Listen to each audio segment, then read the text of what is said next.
Spending and saving continue. Where are you on this? Which direction do you need to work toward? I think when we talk about spending and saving, it's really common for people to assume, especially in the personal finance space, that like, oh, if you're spending a lot, this is a very bad thing. And if you're saving a lot, you're basically a saint, right? I don't think this is accurate. I don't think it's a useful way to think about the continuum. Certainly, it's true that overspending, being too far on this side, is a problem, right? This is the YOLO life, the treat yourself. It's very short-sighted. And it could leave you exposed, right? It means that if one thing goes wrong, you're scrambling because you don't have a reserve. Or even if an amazing opportunity comes into your life, you maybe can't take it because you don't have a reserve.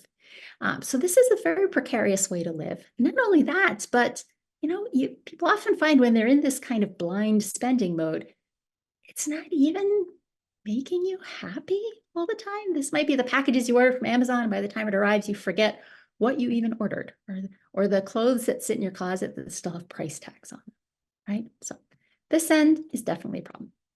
But the other end is also a problem, right? The other end is not sainted.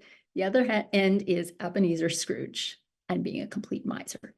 This is the person who has money, cannot bring themselves to spend a penny, not even on themselves, much less on anybody else, right? And they won't let anybody in their family spend money either. They're constantly policing themselves, constantly policing others. If this end is YOLO, you only live once, this end, maybe you never live.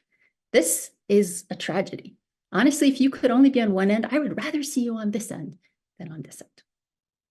But of course, my preference, our goal, isn't to have you on either of these ends. You might already have a very clear sense of where you fall on that continuum and whether you personally need to work more on investing for tomorrow or more on investing in today.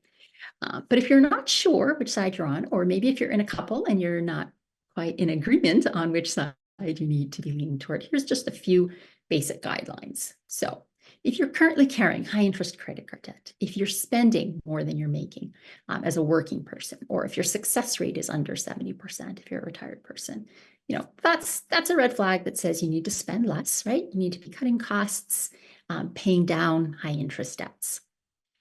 In the middle here, yellow would be you've gotten out of that on fire situation, right? You have some savings, but you're not yet on track for your goals. Maybe because you just haven't figured out if you're on track yet, or they're not clearly defined. Maybe you've put in a first attempt at the goals, but the success rates are low. All right, so at that point, what you really need to do is work with your advisor to set some really clear savings and investing targets. What will it take to be on track? Okay.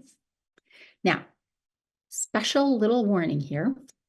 For my sprinters, my goal sprinters, once you are on track, it's tempting to keep accelerating more. Like, we could get there faster. It's like, yeah, maybe you could, but do you want to? Do you really want to push that hard? That's, again, a conversation to have with your advisor, a conversation to have with your partner or family. If there are others with you on that journey, faster isn't necessarily always better. So be careful there. Certainly, once you reach the point where you are on track for all your goals, you're looking at success rates that are over 90%. So we're into that overshooting range of things. This is a signal to make a change, actually. Again, this isn't sainthood. This is veering into dragon status. So this is a chance for you to say, okay, where could we be spending more? Spending includes gifting. We'll talk about that. Or maybe earning less. Maybe you're super on track because you've planned to work till 65 and you actually could consider retiring early or even taking a sabbatical. So pens at the ready. Next thing for you to write down, just a few seconds here. Where are you on this?